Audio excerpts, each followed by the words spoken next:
So let's say I give you guys $1,000, and you guys have to use it all up by the end of the night. We all have an idea of what we would do with it, right? We've already probably figured out exactly what we would do with that $1,000. Unfortunately for you guys, I do not have $1,000 for each one of you. If you guys want to give me $1,000, I would gladly take the $1,000. But here's what we're gonna do. Everybody stand up. Everybody stand up. We're gonna play a game, and you're gonna imagine that I did give you this $1,000, and you're going to choose a side. For instance, would you rather go to a basketball game or go to a I messed that up, but whatever. Or go to a concert, like you would choose a side, okay? So here's the first one. Would you rather go to a concert or go to a sporting event with your $1,000? A concert or a sporting event? So that side is a sporting event, and that side is a concert. Cool. All right, would you rather go to the beach or go to the mountains? I'd rather go to the beach. That's where I'd rather be. I like the mountains. I like the mountains, but there's people. I like the beach because there's a lot more sun at the beach. Would you rather go on a shopping spree or save the money? And you have to choose one or the other. Oh, wait, which one's Shopping spree is over here. Or save the money. I'm not a saver either. Would you rather buy comic books or buy video games? Neither. This not video game? Comic books. This Everyone is on this side, of course. Okay, would you rather, this one's a mind-blowing one. Would you rather give it all to a homeless shelter or give it all to an animal shelter? This shows how terrible of a person I am. I know. I said, what does this say about me? I value the dog. Okay, all right. Last one. Would you rather take your friends to the movies or take your friends to an amusement park? To the movies or an amusement park? An amusement park means Disney or Universal or Six Flags or Dollywood. or Dollywood. No. And it's not going to take $1,000, but yeah. Go so Okay, you guys can have a seat.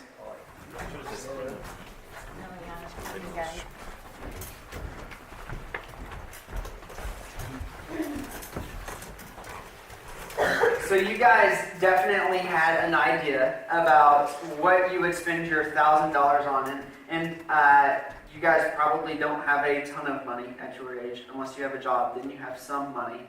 But whenever I did have money at your age, I knew exactly how to spend it. For instance, I think it was like sophomore, junior year of high school, something like that. I had some money that I had made for working with my dad, because my dad owned his own company. And so football season rolled around and we played on Friday night. I got done playing and I went to Walmart and I bought NCAA. I think it was like 09 or 10. Tells you how old I am. There we go. And they don't even make NCAA anymore. But I went out that night, I bought NCAA, and then I went home and I played it all night. And I woke up the next morning.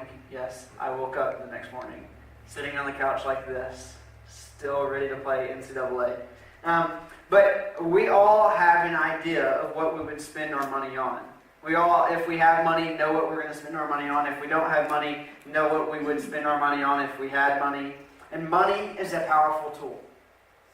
And it's important. And whether you realize it or not, money makes an impact on your life right now. How? Well, I know for most of you guys that it has an impact on your life in one of two ways. The first is status. What is your rank, which is what your rank or position is in life. as a middle schooler or a high schooler, you think about it sometimes. Like you walk into a social situation with your friends or with your classmates or with teammates, and you're instantly put on like the scale of what your status is. I know it happens because I was in middle school and high school recently. And you try to improve your status by different things. You try to get a lot of people to like you because of different things. And a lot of people want money or material things so that they can improve that status in life, right? Maybe for you, you want to improve your status by getting that new iPhone X or 8, depending on how much money you want to spend on it. And that helps you think that you'll get higher up in your social status. Or maybe for you, it's a cool pair of shoes. Or maybe for you, it's a brand new backpack, that whatever new backpack that's going around that everybody wants to have. I don't know what it is, or if you guys even use backpacks anymore. But there is stuff that we want in our lives so that we can raise the status of our lives. The other way that I know that money affects us is that it causes worry and frustration. You want money to relieve some kind of anxiety or tension in your house or in your life. Maybe for you, your parents, all they talk about and all they fight about is money. And you think that if you just had a little bit more money, that the fighting would stop. And you think that if you just had that little money, that they'll be happy. Or maybe for you, you want to go on that next school trip, or you want to go on that next event, or you want to go to the camp that everybody else is going to, and you just know that you're not going to have that money to be able to go. And you just want to know that you're able to do something. And you don't have the money, so you're a little bit stressed about that. And it causes you worry and frustration in your life. Do you guys see what I mean? Money impacts your life. Now, for some of you guys, this makes 100% total sense. You know how money affects your life. You see the frustration that your family has whenever it comes to money. You have the frustration of not having enough money to spend, or you have the frustration of not having money to have for yourself. And it can be stressful in your life to see your family struggle with money. But for others of us, it's a little bit different. You're a little bit more affluent, and it's harder for you to grasp that concept of money influencing every part of your life. Maybe for you in your life, you can go to your parents and ask for them to do this for you, and they'll do it because they have the money to do it. And it's not that there isn't a lack of money from the day-to-day life, but your parents want you to have those things. And no matter which side of the scale you're on, you have the same thing true in your life. Money is a powerful tool.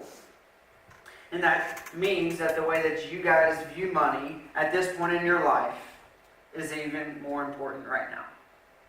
You may not have a lot of money right now, but you may not even have a way to make that money. And money for yourself right now doesn't matter. But one day, you're going to be making the decisions on how the money is spent and where your money is going to, and eventually you'll be the one to make all those decisions.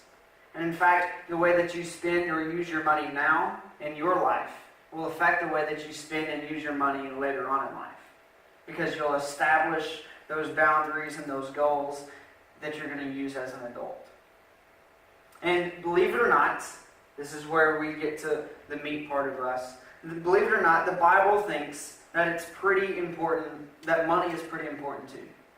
We think that the guys who wrote the Bible, these 66 books in one book, they had a lot to say about it. They wrote over 2,000 verses on money alone. And if you ask me, that makes it a little bit more important to us because those guys, the guys who wrote the Bible, thought it was so important that they wrote about it so much. And why do I think that is? Because how we spend our money tells a lot about how we're going to live our lives. For instance, we're going to look at one of the most misunderstood verses in the Bible about money. It says in 2 Corinthians 9:6, it says, "Remember this, whoever sows sparingly will also reap sparingly, and whoever sows generously will also reap generously. So before we move on, I'm going to tell you guys what sow and reap mean. You guys know what that means? What sows and sow and reap? No? Yes? Okay. So to sow means you're planting, like you're putting things in the soil. And to reap means you're harvesting. And so back in the day, they used to go and sow their crops all the time. They would hand sow them. Now we have farmers' equipment that can do hundreds and hundreds of rows and be done really quickly. But back in the day, they used to have to manually go out there and sow each seed. And then they'd go out and they'd harvest each crop as it was done. And so what it meant here in this verse is that if you plant sparingly, if you plant not that much, if you sow sparingly, then you'll gather very little in return. But if you plant generously or you plant a lot, you're going to get a lot in return. And before we get caught up in the fact of the biggest misunderstanding in this verse is that if I give more, I'm going to get more. That's not what this verse is saying. That's how most people read it. But that's not what the writer has to say. The passage is wrote by a guy named Paul. We've talked about Paul some. And Paul is writing to this Corinthian audience. They were a very affluent audience, and they supported Paul a lot on his missionary journey. And their goal was to be able to help Paul spread the word to many different cities as well. And in this particular verse, Paul is writing to these Corinthian people. These Corinthians were organized all together as a group, and they all believed in Jesus together. They were like those rock star partners of Paul that he could lean on whenever he needed them to be there. And what does them being trusted with everything have to do with our lives? Paul knew that asking the Corinthians for a little bit meant that they would be able to do it. He knew that if they were trusted with just a little bit of ministry in their lives or a little bit of money in their lives, that they would be able to reap even more because they were trusted in so much. And that's great for them. But what does that have to do for our lives specifically? Jesus, just as Paul entrusted the Corinthians, Jesus has also entrusted you with something very important. And how you use that something is also very important. Whether it's money, whether it's time, whether it's your talents or your influence, you have something that matters. And what Paul wanted us to know is that what we do with our something that matters, if we use it sparingly, we'll get it sparingly in return. But if we use it wisely, God will trust us with more and more along the way. That makes sense for you guys? Yes. And for me, that's a pretty cool idea. What does that have to do with you guys in the stages of life you're in? Well, at least when it comes to money, I'm guessing you guys maybe have very little personally, or maybe some of you guys have some, and it's just how you use it. If you get an allowance, or you get money from babysitting, or you get money from some odds and ends jobs that you do sometime, how you use the money that you've been entrusted with is going to affect how you use the money later on. But it's not just the money that you use. We have to really consider how we're using our talents and our time and our influence and our relationships that we have with other people. All of those things matter a lot. And you can do something for each of them right now.